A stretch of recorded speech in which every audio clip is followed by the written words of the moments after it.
Good morning, good afternoon, and good evening. It's Way-T Lightheart from Bioptimizers with another edition of the Awesome Health Podcast. And we are excited today because we're going to be talking about how to slay your demons, kick the addiction, and reinvent yourself for 2022. And our guest today is Doug Bopst. And he's an award-winning personal trainer, author of 3 books, a host of the Adversity Advantage podcast on a crusade to inspire others to overcome adversity and become the best version of themselves. He is a former convicted felon and drug addict who spent time in jail for possession with an intent to sell. And as a matter of fact, he hasn't touched drugs since 2008. He's appeared on NBC's Today Show, Men's Health, Forbes, Rich Roll's podcast, Impact Theory with Tom Bellew, The Skinny Confidential, him and her podcast, Bulletproof Radio, and Dave Asprey. The Be Well by Kelly podcast with Kelly Levesque, and the Blonde Files podcast with Ariel Laurie, and a whole lot more. So from felony to fitness to free, a short documentary about his story has been screened at the Real Recovery Film Festival in Los Angeles and New York City. Doug, welcome to the podcast. Wade, thanks for that intro and thanks for having me, man. Well, we had an awesome talk, and we'll get into a lot of different things because a lot of people don't know that, my own background historically, a number of years ago, got caught up in the drug underworld and stuff and got out of it. Fortunately, a lot of my friends didn't. Some really dark things happened. And of course, Matt, my business partner, has talked about the challenges that he faced in overcoming addiction himself. It's something that I think is much more pervasive in the population. And the one thing that I love about social media, what has happened, it has now become cool, if you will, to talk about these things in a general place, because when you can talk about things, we can recognize, number one, no matter how far someone might be down, you can make a comeback, and that's exciting. You have guys like Michael Francese, a former mafia, captain and boss, successfully running a podcast. We have, a variety of people who are really dark situations coming forward, and you're one of these guys that's leading the way. Can you give us a little bit about your backstory before we get into the podcast about how that all came to fruition before, you went another direction in, say, 2008? Yeah. So you kind of alluded in my bio and like reading my credentials and everything that I was incarcerated. I'm a former convicted felon. I struggled a lot with addiction during my younger years. And before I kind of talk about how I went from felony to fitness to free, if you will, let me just walk you through how I got to that place first. So I look back and I think a lot of my addiction and mental health stuff came from me mismanaging pain, mismanaging trauma, mismanaging insecurities and adversity. And some of my insecurities and some of my pain looked like this. I suffered many forms of abuse when I was younger. My parents were divorced when I was 5. I was bullied and picked on in school. I loved sports, loved watching sports, loved playing sports, loved collecting sports cards, but I was as unathletic and uncoordinated as they come. And for me, I think initially what I used to numb the pain was food. Like I would eat cinnamon buns for breakfast. I would eat tons of pasta on a daily basis. I would eat fast food. And by the time I was like 10, 11, 12 years old, I started to gain a little bit of weight, and I started to fit into, or I started having to wear like husky clothes. So I had already began to ask myself, like, what's wrong with me? Or why am I not fitting in? Or why don't girls like me? And then I kept asking myself even more questions, like, what's wrong with me? Why am I starting to gain weight at a young age when all my friends aren't? Because pretty much they were eating a lot of the same stuff. But my first real opportunity to numb the pain wholeheartedly came when I was about 14 years old, and one of my friends offered me a hit off a marijuana pipe. Now, I want to say this because obviously pot's legal almost everywhere now, right? Yeah. I never thought in a million years that this first hit off this marijuana pipe would lead to me becoming incarcerated on felony drug charges years later. Nobody does, because if they did, like, the risk wouldn't be worth the reward. But when I took that first hit, I felt this monkey come off my back. I felt this sense of peace. I didn't have to worry about my anxiety. Didn't have to worry about whether girls like me or not. I didn't have to worry about my family situation. I didn't have to worry about if I was going to make the varsity sports team or my grades or whatever. I didn't have to worry about anything. So what did I want to do? I wanted more of that feeling. I was like, cool, I can finally feel comfortable in my own skin. So I'm 14, start smoking every day, start building up a habit.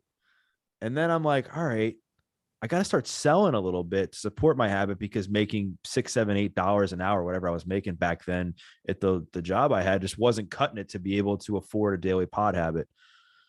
And then on my 16th birthday, my mom busted me with a little bit of pot, and I was actually like weighing some out to sell to my neighbor to make some money. And I was kicked out of her house, and I felt completely disrespected, unlovable, like all the things you can imagine. Even though, like, I think as I look back now, she was doing the best she could with the situation that she was facing. But I was struggling, and they thought that me leaving that environment that I was in, going to the school that was right by my mom's house, and going to a different school in which my dad lived, which was a more rural school, was like 30 minutes away. They thought I would change my friends. They thought that I would, get better grades. They thought I would just change. And really, it just gave me more of a reason to use more drugs, because now I have all this other pain, trauma, fear, anxiety, insecurities that I had developed with the result of now being kicked out of my mom's house when I was 16. Continued to use drugs, sell drugs, make friends in I barely graduated high school, because not because I didn't get good grades. It was mainly because I just didn't attend. Like, my friends and I, we would just skip class and go ride around and smoke pot. And shortly after graduating high school, I started to sell drugs to actually like make money, not just to support my habit, but I had gotten in touch with the dealer, and I was, selling a few pounds a week, and now starting to make a substantial amount of income off of that. But the other problem that I ran into is that, because like the more you move up and I know you shared a little bit before we recorded about your story, the more you move up like in the drug game, like the more drugs you get introduced to. Right. Yeah. It's a gateway drug. And then there's a culture, and that culture, I think a lot of people have to recognize something here before we go any further. And Yeah. Echo this. There is a status built within that culture that you start to gain. Number one, first it's money, then it's connections, girls, then it might be clothes, cars, and then you're invited to cool parties. Like, there's a whole world, and it's kind of like all of a sudden you're behind the curtain of the world that nobody wants to see, and suddenly you're hanging out with people that you never imagined you'd be hanging out with, and there's a whole status thing that gets built into it that's very attractive to people. We all have this hole inside of us, inside of our hearts, Wade, that is needed to be filled with love, fulfillment, being wanted, being needed. Like, we all have that in some way, but it's like, how are we filling it? Right? Some people fill it in a healthy way with good relationships, with working on themselves fitness wise and pursuing their dreams, and working on setting and achieving goals and being a contributor to the society. And I go on and on with different examples, but there was other people like myself who, because I wasn't doing that, I found other ways to fill it. And it became like an addiction, like having people call me all the time to buy drugs from me. I was like, wow, like I'm actually feeling wanted. I'm feeling needed, like something I had never really felt before. Or people like me because I'm giving them drugs, or I'm able to get high with them. Like, I haven't felt this before. And so that becomes addicting as heck too. And then because my family situation, wasn't ideal, I started getting attached to some of these people in my life. It was almost like family. And I started to look at other people that I had initially started just to smoke a little bit of pot with as people I couldn't spend time with, because now I'm like either better than them because I'm selling drugs now and I'm getting introduced to different people, or like I feel insecure being around them, because I know that, like, wow, like how come they're only able to smoke a little bit of pot and still be somewhat successful and go on without their day, and I have to continue to take it to the next level after next level. And I forget I was in my later teenage years, like 18, 19, something like that. and I got introduced to cocaine. And so I got hooked on coke. Like started doing a line of coke, and the guy who was depressed felt super unconfident about himself, had such low self-esteem. I do a line of coke and I'm like, whoa, I can get the girl. I can achieve a goal. I can do this. I can do that. And that feeling's just as addictive as the pot that I was talking about earlier.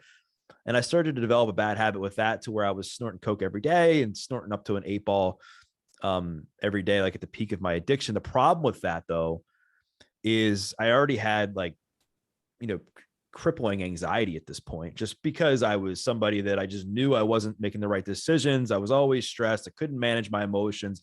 I was always like worried about what people were thinking of me, which is why I needed some of the drugs to numb the pain. I felt like crap about myself, but doing a bunch of coke with somebody who has bad anxiety goes about as well together as somebody trying to lose weight and eat pizza every day. It just doesn't work. Right.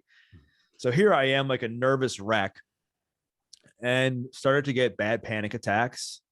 And instead of me saying, okay, Doug, here you are, some of your friends are going to college, some of them have jobs, and some of your other friends that you're spending the most time with are doing all these drugs with you, continuing to make poor decision after poor decision. Like, and here's your life.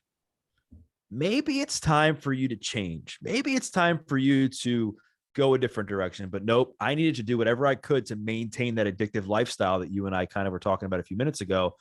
And I got offered a 5 milligram Percocet from one of my friends. And the same feeling that came when I did the first hit of the pot came with that 5 milligram Percocet. Mm-hmm. And that's what brought me to my knees. I mean, a 5 milligram Percocet snowballed into me doing upwards of 300-400 milligrams of Oxycontin up my nose every single day, to the point where half my left nostril was missing. I could barely get out of bed without doing a couple 100 milligrams. And that honestly was what helped lead me to getting arrested on the felony drug charges back in May of 2008. What was it like? So how long did this duration happen leading up to this? Like, what was the timeline here? How for the pills? It was quick. I mean, the exact age, it was like right after I graduated high school. I was 17, 18, 19 when I started doing coke. And then I wasn't a guy that was gradual. It was like I needed to go all in. So I went all in. And so that, like, a few months later, I started getting really bad panic attacks. But then I needed to fix that. And I got offered this 5 milligram Percocet, and that turned into me doing 10 milligrams, 20 milligrams, 40. It wasn't like I went from like 5 to 300. It was like I went from 5 a day, 10, 20, but it was quick. Like I didn't realize how addictive they were, because I was always under the impression like, well, I'm not putting a needle in my arm. I'm not doing heroin. So this is cool, right? This is kind of it's legal. And you can rationalize anything, right? Sure. You can continue to validate the BS story in your mind, however you can, to make yourself feel better. And that's what I was doing. But like I said, I didn't realize how addictive they were. I obviously I knew I wasn't putting kale in my system, but I mean, it catches up to you fast, and you really don't know how bad it is until you hit the point like I did, where I didn't have a bowel movement for a month. Like, I know you guys sell products to help with gut health and everything like that. Like, I wasn't having a bowel movement for a month. Like, I was hunched over, and it was bad. I mean, I'm not going to go into the details to spare your audience, but how old were you when you got arrested? And what was I was 20.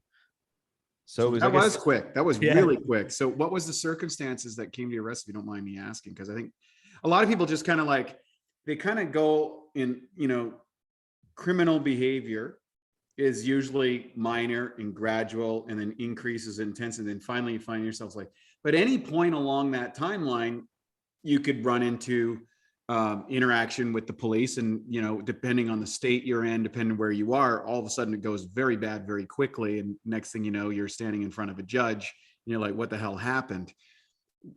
What was that? What happened for you, and what triggered it, and what were the negatives and the positives that came out of that? As far as my arrest, I mean, I think so when I got arrested, I thought my life was over. So I got arrested on Cinco de Mayo 2008, and I was riding around. I'll just tell the story because I think it'll provide some context. So I was riding around with a few of my friends to go make a drug deal, and had half a pound of pot in my trunk, had a couple grand in cash in the glove box, and it was Cinco de Mayo, like one of the biggest drinking holidays of the year. And I had a headlight out that I'd been meaning to fix that I didn't, because when you're doing drugs and you're in the thick of addiction, all you care about is who you're getting high with, when you're getting high, where you're getting high, what you're doing, what kind of music. It's like a religion. It's insane, right? Mm-hmm. And a cop's running radar because, again, it's the biggest drinking night of the year, one of them. So I flashed my high beams thinking that'd be the best thing I could do. Flash my high beams at this cop. It'll hide the fact that I have a busted headlight, and he won't pull me over. Well, really, it gave him a reason to pull me over. And as soon as the sirens start flashing, my heart sinks in the pit of my stomach. I just knew I knew my life was over. I was like, this is it. I'm guilty as heck. Something in my gut knew that it was all said and done. They pull me over. One thing leads to the next. I'm pulled out of the car, put in handcuffs. They find the pot. They find the cash. I'm taken to jail.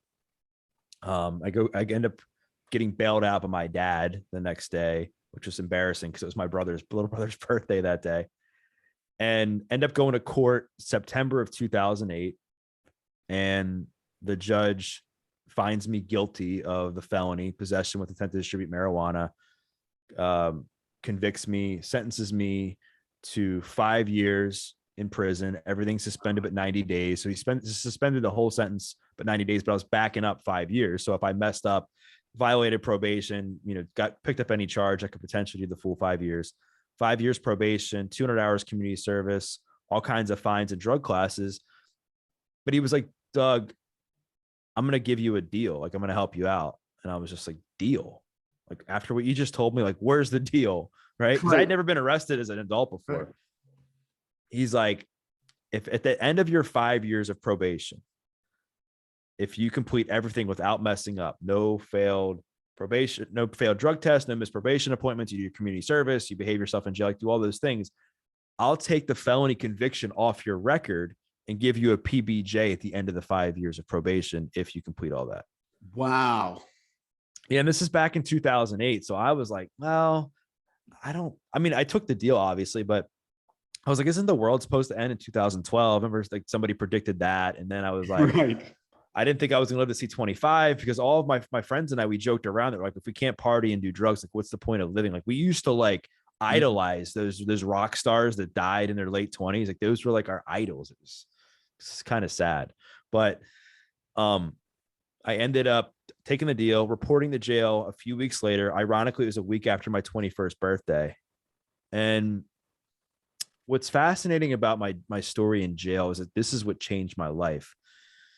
Because when I walked through the gates of jail, I cried because I didn't want to go in. And when I left, I cried because I didn't want to leave. It's crazy, right? And on top of all of this, on top of all the panic, the fear, the anger, the uncertainty, like the depression, all the emotions I had going into jail, I had this horrific opiate addiction I needed to kick. So during my first few weeks behind bars, I detoxed cold turkey from Oxycontin. Oh, that's nasty. I had a, just so people know, I had a close friend of mine who struggled with heroin and Oxycontin, and he detoxed one time at my house. Oof. And it was seriously one of the most intense things I've ever witnessed. Yeah, it's crazy. It's wild. It feels like, I mean, it felt like the worst at the time, the worst case possible of the flu, like all the symptoms. But the worst symptom for me was this feeling of restlessness, like the feeling of trying to crawl out of your own skin. But as I look back, I think it was like the old me, like leaving me so that the new me could become new. Like as I've gotten more spiritual and understood how I think that situation became a big part of my story for a positive way. And so I'm in jail detoxing, and my soon to be cellmate like looks at me.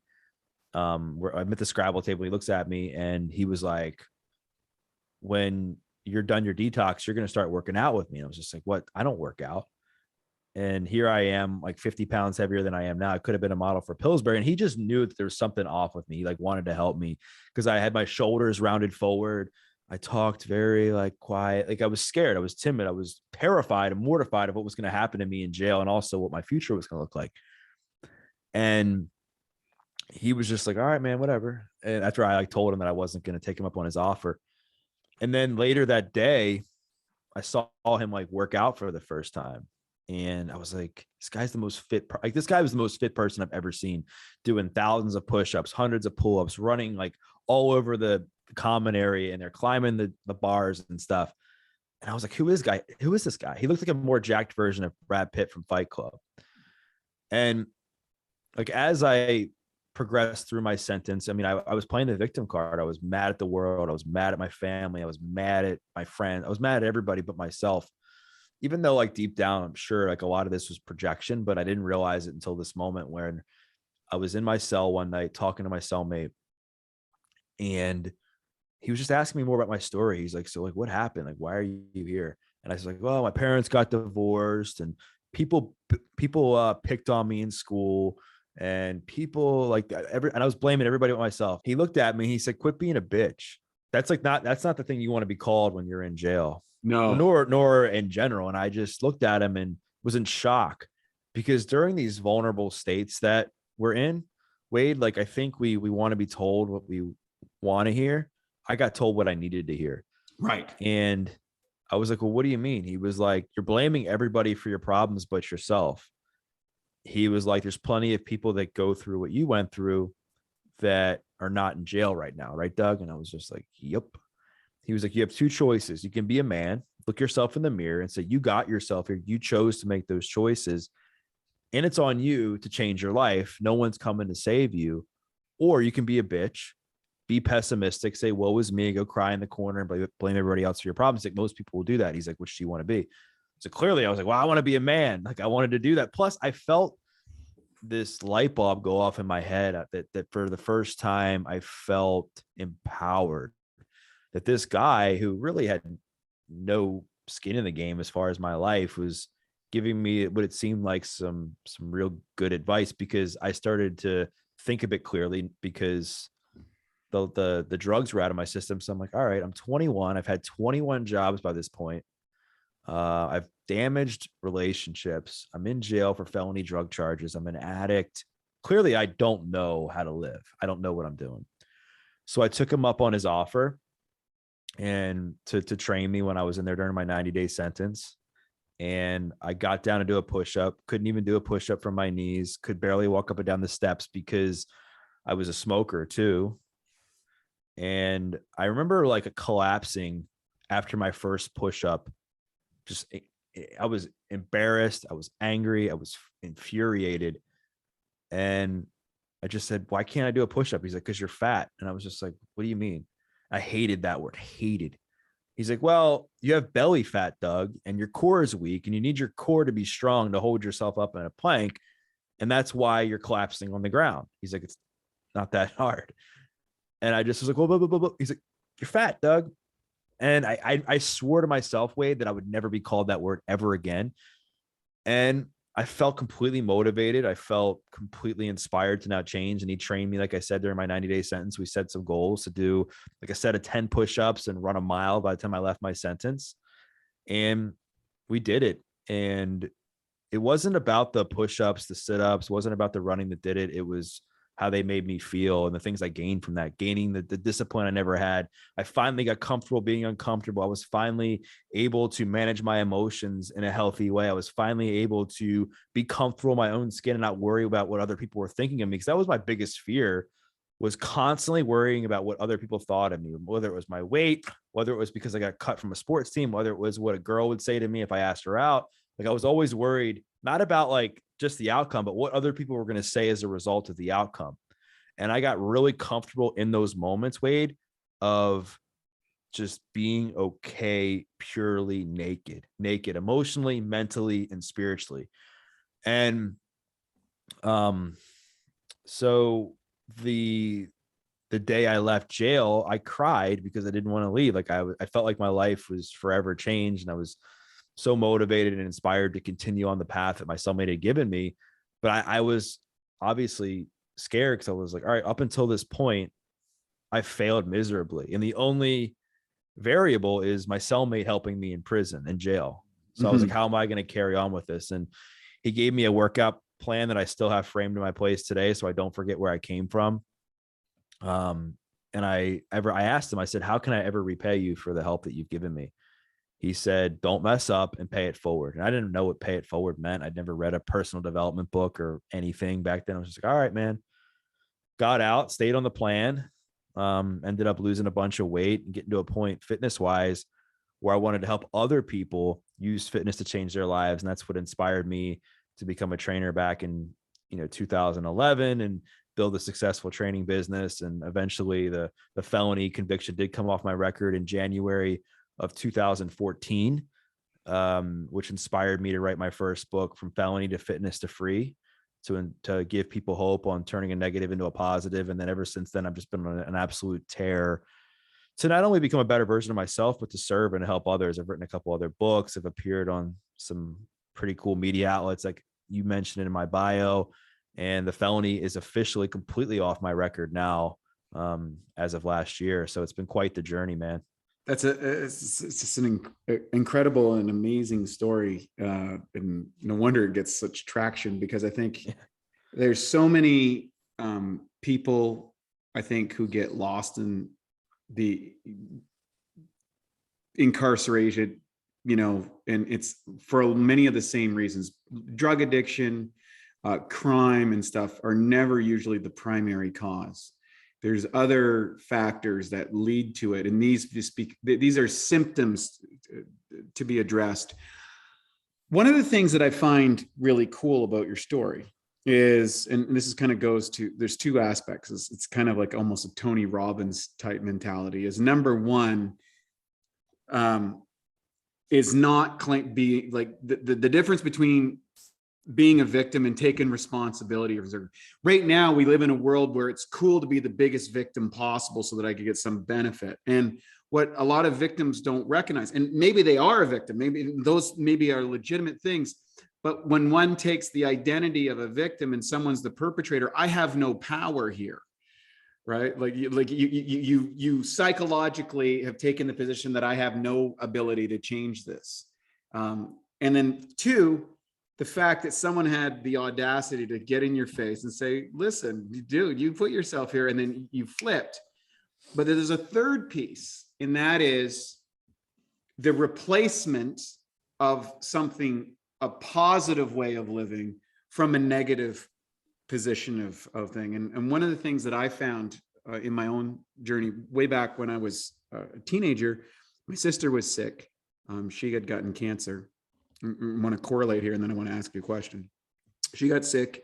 We had moved away to a rural place. I had nothing, like I was taken away from my friends, taken away from my environment. My family's obsessed with my sister's, terminal illness. It wasn't terminal at the time, but became terminal over the next 4 years. And I had no control in my life. And I was really angry and really frustrated.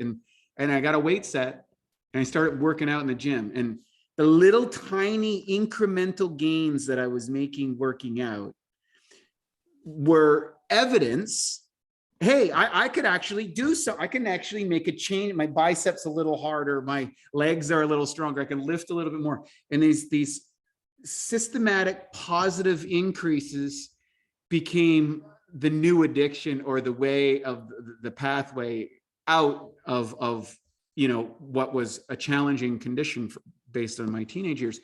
What role do you think fitness played in your recovery? It was everything for me. And I talk about this a lot, like the importance of reattaching behavior to emotion. And I'm by no means, I'm no psychologist, but I can just only speak from my own experience and looking back at kind of what I've learned through that. And the emotions that I used to have, which I still have today, by the way, anxiety, bouts of depression, stress, uncertainty, I go on and on. But when I would get anxious, it was like do a pill, or when I was depressed, like snort a line of Coke, or continue to snort more pills, or do more Coke, or smoke pot, or eat a cheesesteak and a pizza to numb the pain, like whatever it was. So in jail, I was forced to learn how to reattach the behavior to the emotion, because drugs clearly weren't an option. Anger wasn't an option. I mean, if I took my anger out on somebody, I'd get the piss beaten out of me. I mean, if you looked at me and saw me when I went in there, I wasn't the guy who was gonna last in a fight. So I had no other option but to sit with the pain. And I think sometimes, Wade, like we get uncomfortable sitting in discomfort, in the pain. And I think fitness is one of these great tools that allows us to know that in order for us to change and grow and get better, we have to experience discomfort. We have to be sore a bit for muscles to grow. You have to literally train your muscles till failure sometimes for them to be torn down, repair themselves, and then become, grow bigger and get stronger. You have to, like when you're trying to run a faster 40, you have to almost go to completely collapse to get back up and try again. And I think there's a lot of correlations with that in life. And so when I was in jail, there was one moment that clear as day was one of the most pivotal moments in my jail sentence. And I don't really talk about this a lot, or I haven't recently, but one time my dad and my brothers came to visit me in jail, and I had just gotten started working out at this point. And he was, if anybody who's listening or watching this or however you're consuming this has been in jail, the good old like visitor center where there's the glass wall and there's one person on the phone, there's the other person on the phone. He's yelling at me to go to rehab. And my dad was a yeller. And he was like, "You're going to rehab, da, da, da, da." And I was just like, screw rehab. Like I found fitness, like my life's changed. Like I really had this newfound confidence once I was able to do a push-up, once I was able to do 2 push-ups, because I was like, wow, I'm accomplishing things I never thought I could accomplish, right? Like I never thought in a million years I'd be able to do a push-up. Never thought in a million years I'd be able to do 2 push-ups, and let alone to the point where I got 10 by the time I left my jail sentence. And I remember saying to my dad, I'm like, why are you yelling at me? Like, I'm in jail. Like, what else do you want? Like this, I'm in the worst possible situation, like right now. Like I'm behind bars. And I remember just hanging up on him, walking. I was like, you know what? Like, you don't have power over me anymore. Like, 'cause before that was the thing, was I would always like kind of cave and give in when he would yell. And I hung up, walked back to my common area where my cell was. And I walked right up to my cellmate. I was like, let's freaking work out. And he was just, that's so good. And he was just like, what? Like it was like I'd almost spoke a different language to him. And I learned to channel my pain, Wade. I learned to think, it's like the dark side of pain. I learned to think about the things that angered me and bothered me, because all that pent up emotion and anger was there. And it was either being completely numbed out by drugs. Previously, it was me lashing out at different people in my life because I was uncomfortable with it. But this time I knew that I could think about something that made me angry, and it could inspire me and motivate me to run, to get that last rep, to whatever it was. And it was like game over, like superpower unleashed. And that served me well when I was there, because I was there for, and I'm not a scientist when it comes to habit formation, but I think it was long enough for me to where I started to like rewire my brain in a way where I became anxious. I go for a run. I became upset or angry. I would work out, so that when I got out and I started to experience bouts of stress, uncertainty, panic, which I still did because now I'm out and I'm like, oh shoot, like my cellmate's not here to hold me accountable. I'm still got to go pee in a cup this week. I have to go to this drug class. Like everybody, I'm labeled now as a felon and an addict, like all these things. How do I deal with it? And fitness became the biggest tool there. And then once I started to build self-confidence in that, it became a stepping stone to rebuild other areas of my life. Started to take my nutrition more seriously. Instead of reading like the pot magazines and stuff I was reading back in the day, I was now looking at like Men's Health and Muscle and Fitness and Men's Fitness and different magazines to learn how to eat better and even take my workouts to the next level in the gym. And honestly, like I for the first time felt confident walking into a fitness center, which I never felt. I was always so scared to walk into a gym because, I was worried what other people were thinking of me, even though, like, as we all know, like nobody's thinking about what you're doing unless you're somebody who's, talking on your phone the whole time in the gym, like doing something that's against like the gym etiquette. No one's worried about what you're doing. Everyone's kind of there to support each other. And then I started to become more obsessed with health. And so the friends I was spending time with, I started to evaluate that and say, like, do I want to spend time with people who have common past or common futures? Like, I just didn't align with them anymore. It got to the point, Wade, and you'll know that when this is how I knew when I needed to leave my friends. Not that my friends were bad people by any means. It's just that I knew that if I was going to continue to spend time with them, somehow as a byproduct of my environment, I would eventually end up making decisions that were in line with my past behaviors, which I didn't want to do. And the reason it's like an awkward first date. Like, you kind of know when it's time to roll out of your friend group, when you're like, just no chemistry. You feel like complete strangers, right? And it was hard. It sucked because at the time I was living with my grandparents who took me in like after I got out of jail, but they had some strict ground rules for me, which is important too.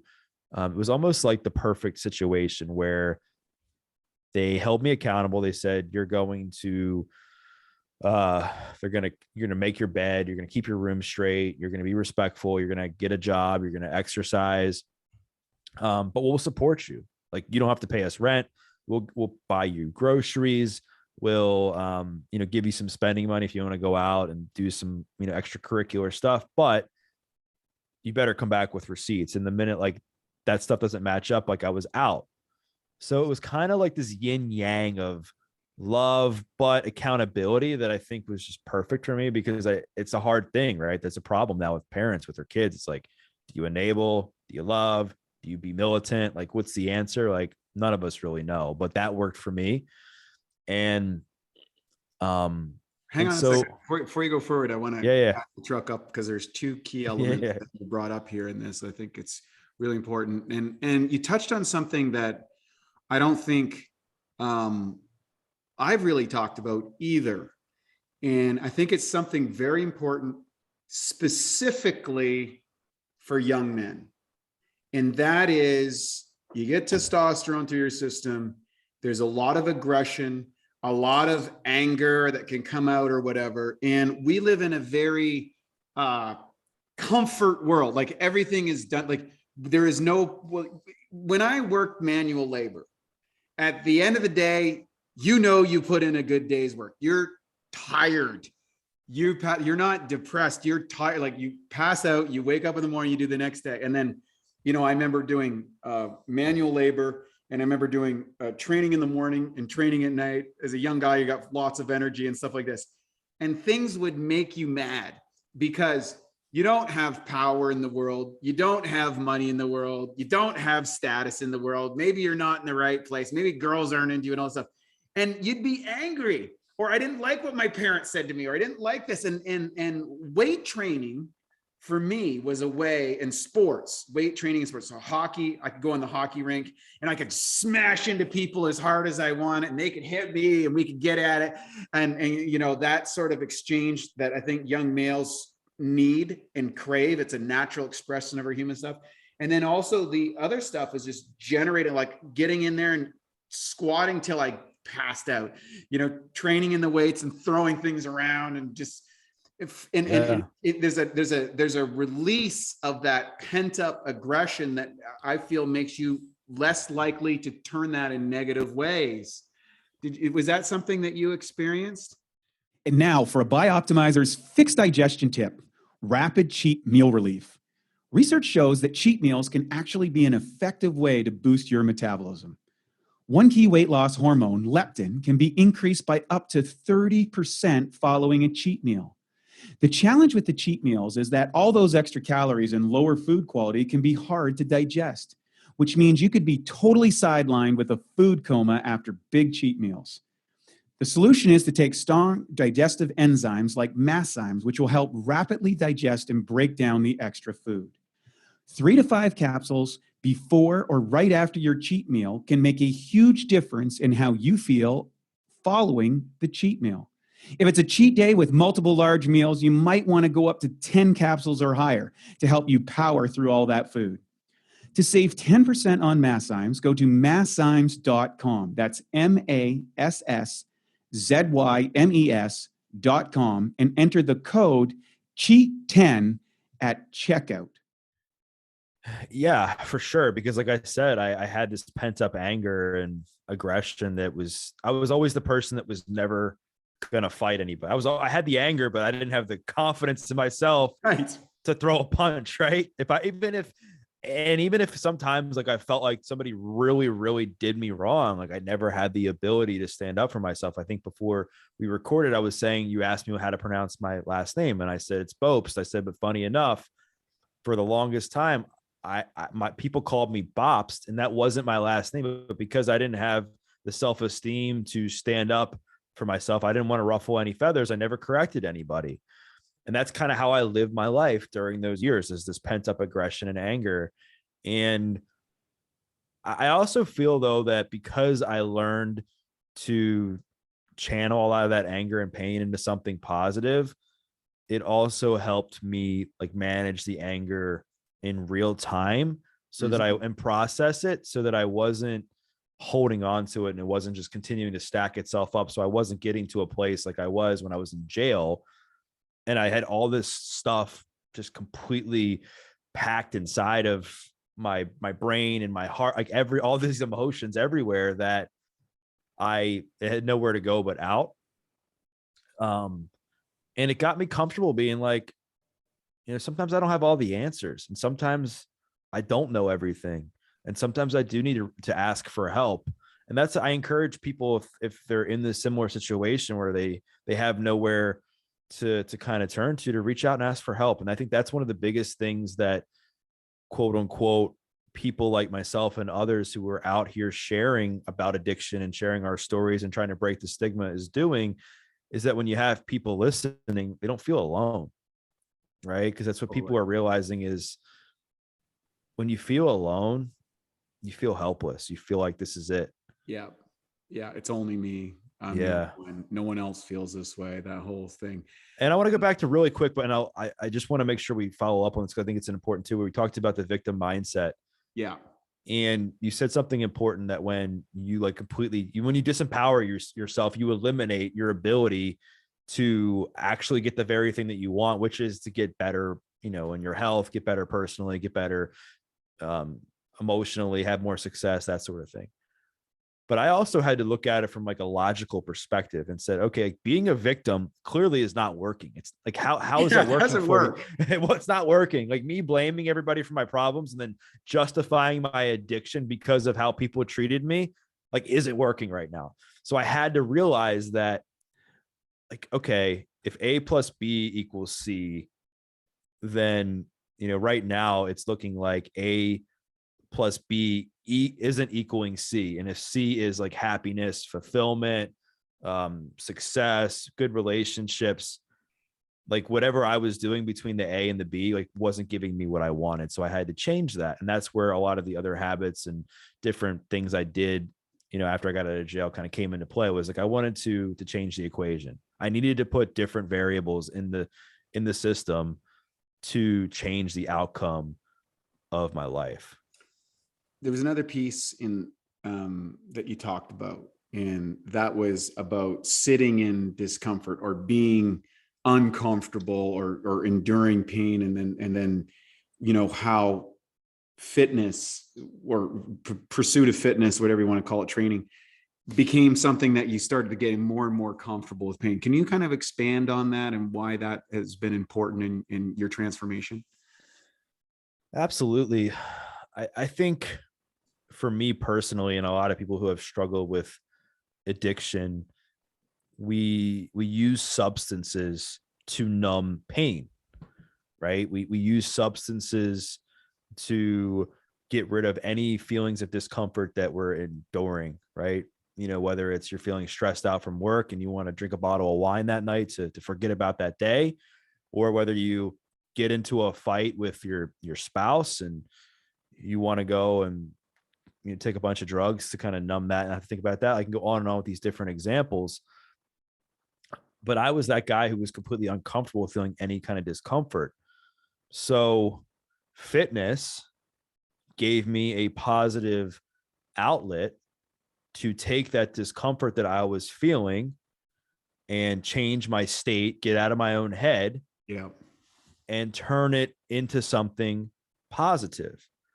Now that means for me, like I would, whether it was when I was in jail, go for a walk and I could process my thoughts. Like, it's not like, I'm not saying that just use fitness as a tool to not process anything. It's like, no, use fitness to change your state and kind of reduce the half-life of whatever it is you're going through and create that bridge between where you are now and where you can be if you're a little bit more calmed down, like emotionally, so that you can process things more realistically. And then when it comes to the gym and discomfort, like there's no better place than getting used to being uncomfortable than in the gym, right? Your heart rate's going up, you're sweating, you're feeling like the very same symptoms, like sometimes anxiety gives you, right? But you're knowing that you're doing it to yourself and you're doing it to become a better version of yourself. And you're using it as a way to grow and get better and show yourself that you care about your health. And in life, man, like sometimes when you're experiencing discomfort, you got to give it everything you've got. You got to give it whatever it takes, man. And I don't know. And if that's anything that we've learned as people, especially over the last couple of years, is you never know, like you just never know like what's going to happen. And you're never going to be totally certain with what happens in life. And it's going to always throw you curveballs. And with fitness, especially like when you're resistance training, you're forced to push yourself until you have nothing left sometimes, right? Yeah, exactly. And I think that just becomes like a muscle. So when you're in the gym, you're working your perseverance muscle, you're working your belief muscle, because if you think about it, I don't know about you, but if I've ever been under like a bench or if I've been doing an exercise and I think I can't do something, I immediately will stop. Mm-hmm. If I get that mind of like, just no, you got nothing left, like I'll stop. But if I'm like, yeah, I can do one more rep, I do the rep most of the time. Right. It's just a mental switch oftentimes. Yeah. I used to play little mental games with myself in order to kind of push through that pain period. I remember listening to Arnold Schwarzenegger on Pumping Iron that says, hey, look, when you get to that 12th and 13th and 14th rep and your muscles are burning and you feel like you're going to pass out and stuff, you got to go through this pain period. And maybe I pass out if you don't go, you go through this pain period. Yeah. Remember that book? You get to be a champion. He goes, you don't go for this pain period, you might as well forget about it. And, he talks interesting enough. And I think if you look at him, whether people like Arnold or not, it's hard to deny that he might be one of the greatest goal achievers in the modern era, where he became successful in 4 diverse areas. He was a world champion athlete. He became a multimillionaire in the 60s in real estate development. He became the highest paid actor in the world. And he became the governor of the 4th largest economy in the world of California. So those are, any one of those things is a major accomplishment. The fact that he was able to do this. And one of the things that he cites is what he learned in the gym about how to go through uncertainty, discomfort, and to remain focused in a repetitive process in order to get to where he wanted to go, which leads me to my next question, which is, you became, obviously you developed your own fitness, your own story. You were able to overcome all the negative associations of being an addict, becoming a felon, not having confidence. You move into this place, you start a business and you start coaching people and everything. So who are the type of people that comes to see you nowadays, and how do you maybe determine who you work with, and then also what are the things that they're looking or find attractive in what you offer? It's changed over the years. Like initially, so now I'm not doing nearly as much personal training as I used to when I first started. I mean, I've been doing this now, gosh, it's going to be almost 11 years, and it's time flies. Where initially, a lot of people that have been with me for some time, they got connected to my story. And it's funny because the one thing that I was most nervous of at the beginning of my business has been the one thing that has given me the most success, and that's sharing my story. Because I was like, all right, are these people because typically people who can afford training they're fairly successful. I mean, training is not cheap.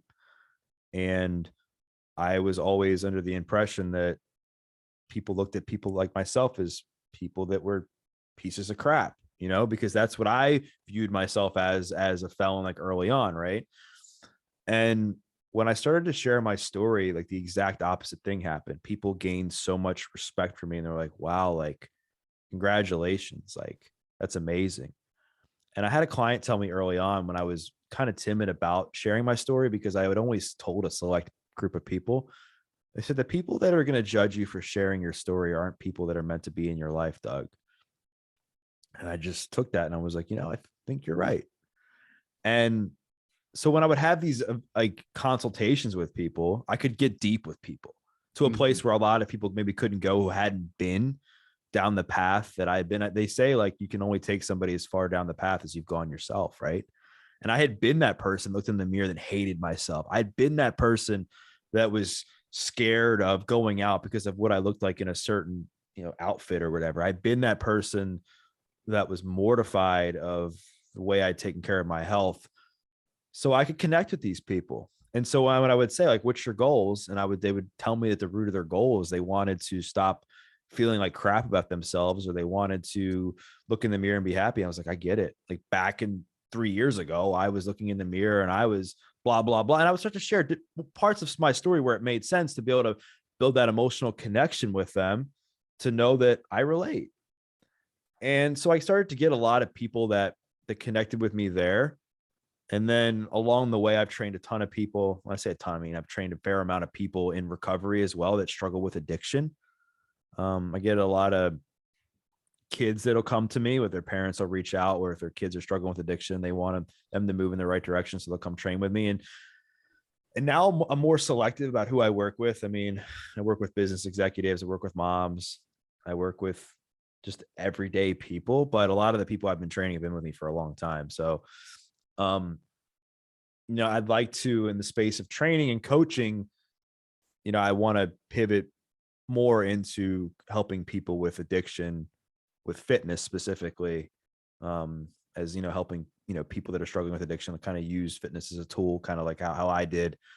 But, a major focus of what I'm doing now is just been with the podcast. Like I said before we recorded, because I think the podcast gives me a bigger platform to share a lot of my values, to share a lot of my teachings and my wisdom on a platform now, and be able to also interview and talk to people who have gone through different life challenges, or bring on subject matter experts to be able to really help people take not only the hard times they're going through and use it to become a better person, but also understand it. That's why I bring on the subject matter experts. I love it. If you were to speak to someone today who is listening to this podcast that is struggling with addiction, or knows someone who's struggling with addiction, and what would you say to them? I'm both curious, because sometimes there's two different stories there. Sometimes people think, I got to help that person, and then there's the person who might need the help. Is there two different narratives there that you would see? Because you probably see this so many times. Like, hey, I've got a brother or a cousin or a sister or a mother or something that's struggling with addiction. Maybe they could help, and there's people trying to dragging them to him. And then there's the people who are ready to hear that message. Yeah, I can speak to both. From the addict, I can only speak for, as I can imagine me speaking to myself and what I wanted to hear. And also what worked for myself is A, know that you're not alone. B, know that if you're still living today, there's still purpose in the pain that you're going through. And then that no one's coming to rescue you. Because I think we live in this world where a lot of times we want someone to come save us. We want people to come dig us out. And I think that could be a great added bonus along the way. Like, I had some help with my grandparents. I talked about my cellmate along the way of the journey, but that wasn't the sole reason that changed. So no one's coming to save you, and you really have to get clear and discover your why, like why it was that you were using, for me, like the drugs in the first place. For me, I talked about like why I did it: anxiety, mismanagement of trauma, pain, insecurity, lack of confidence. I can go on and on. And then once you discover that, now figure out like how you're going to deal with a lot of the underlying stuff in a healthy way. Right. So for me, it was fitness. It was changing the people I surrounded myself with. It was being of service to other people, eventually getting spiritual. I mean, and that's really been instrumental in my path. But for that one person, the best advice that I ever gave myself was to focus on how far I've come and how far I had to go. And then I knew that I had two choices. You can believe the old narrative of yourself. You're somebody who's listening right now. You're sitting on that couch, and the narrative that you have in your head is that I've always been a drug addict. I'm always going to be a drug addict. I'm always going to be a drug addict. Like, if that's the narrative, and my life is always going to stay the same, my life's going to stay the same, it's not going to change, and you focus on that, that's going to happen, because we start to believe that narrative, and we're going to start to make choices that correspond with that. But if you can just be freaking relentless, Wade, I mean relentless about like doing whatever it takes, to stay off of the drug that day, get to a meeting, reach out to a friend, go for a walk, whatever it is, like be relentless about becoming a better version of yourself today than you were yesterday, and just focusing on that day in and day out, you will at least give yourself a chance to make it out. Because what will happen is this: you'll be relentless that one day, and then you make it. The next day you wake up, you're relentless, you make it. And then you start to stack these days, and then you're like a week, 2 weeks out, and you're like, oh, like I haven't used drugs in like 2 weeks, or I've been going to, meetings for 2 weeks straight, which I never did before, or I'm now like in a treatment center, or I'm in therapy, or I'm just different ways that people tend to get out of these holes that I've learned. And then that starts to instill hope and confidence that you never had before. And then that's what keeps you going. Does that make sense? 100%. And so with the parent though, it's tough. I think with the parent, it's just know it's not your fault. And there's nothing that you can do to change that person, and to do your absolute best to take care of yourself first, because we tend to take care of others before we take care of ourselves, especially like in that situation I've seen. So make sure you're invested in some sort of support group.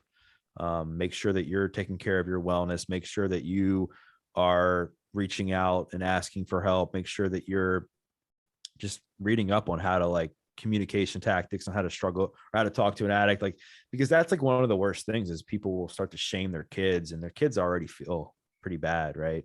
When they're making choices like that. And then just do whatever you can to love on them, and to show your support. And it doesn't mean you have to go buy them a bunch of stuff and enable them that way. It just means like, just reach out and tell them how much you care, and that you're pulling for them, and you love them, and don't let the fact that they're using drugs change like your ability to tell them that how much you love them and that you believe in them. Beautifully said. That's very pertinent information for people who are struggling that, or have a family member or friend who is struggling in that situation. I think that positive reinforcement opens the door when that person's ready, if they get to that place, to come back to you or provide that insight. Because you never know how even an offhanded comment in a positive way can impact people. And I'm oftentimes surprised continuously of how, the right thing said at the right time to somebody turned that person's life around. What's before we wrap up, I want to kind of say, what are you up to today? Where's the future? What's the future for Doug? What's happening? What do you see moving forward as we're into this crazy year of 2022? Yeah, I'm going to touch on that, but I want to go back to something just really quick that came to my mind. Please. And I just want people to remember that like your habits and your choices will either make or break you. And, I looked back at my life and my choices and the habits that I had as a young man, and it was doing and selling drugs. It was eating fast food. It was being a victim. It was blaming everybody for my problems with myself. It was not having discipline. It was leaving a job just because I didn't like it. It was all these bad behaviors I had. And that led me to being in jail. And then I look at like a lot of my habits that I changed to get me out of that mess. It was taking responsibility for my actions. It was fitness. It was eating better, surrounding myself with the right people. It was continuing to pursue becoming a better person. It was owning my mistakes. It was making amends with people that I had pissed off or done wrong or whatever. So I just wanted to point that out, because that is a fact. And a lot of us, we can't control the situations that we're in, but what we can control is how we behave, how we act, what we listen to, what we watch, what we read. All of that, from what I understand, is within our control. Okay. Going back to what you said now, like, what am I up to? I think it's continuing to discover more about myself and what I actually like love to do, because I've been in this transition period where when the pandemic hit, as the pandemic was hitting, I had just started the podcast as a hobby. Like, I was like, like I had been connected to different people, and I wanted to use that to pay it forward. I liked having these kinds of conversations. I realized that I had a good voice. I was told that my story inspired people. So if I inspired people, odds are other people can inspire people as well.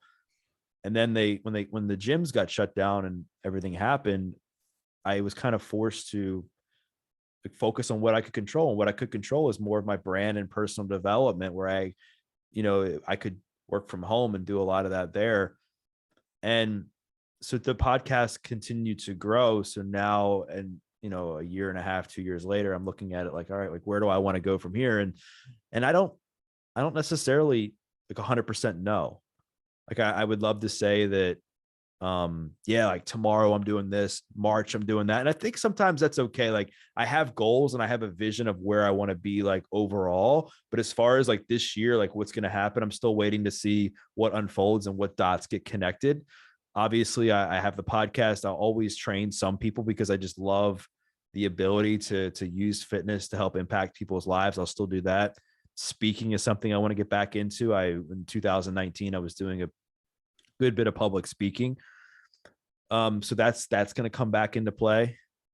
But as far as like my overall theme for this year, I think it's patience, because that has been something, I mean, as an addict, when you're so used to like instant gratification and getting things done now, it's like being patient is challenging.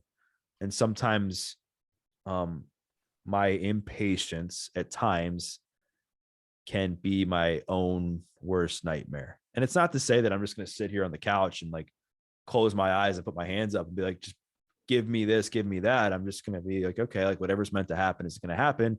I'm going to continue to take the right action steps. I'm going to continue to do what I know I need to do on a daily basis and let things unfold. Beautiful. Love that. Where can people find you? More about your podcast, some of your books, all that sort of stuff. Give us all the shameless plugs, because I think you've got a great message for a lot of people, and I'd want to direct as many people over to your messaging as I possibly can.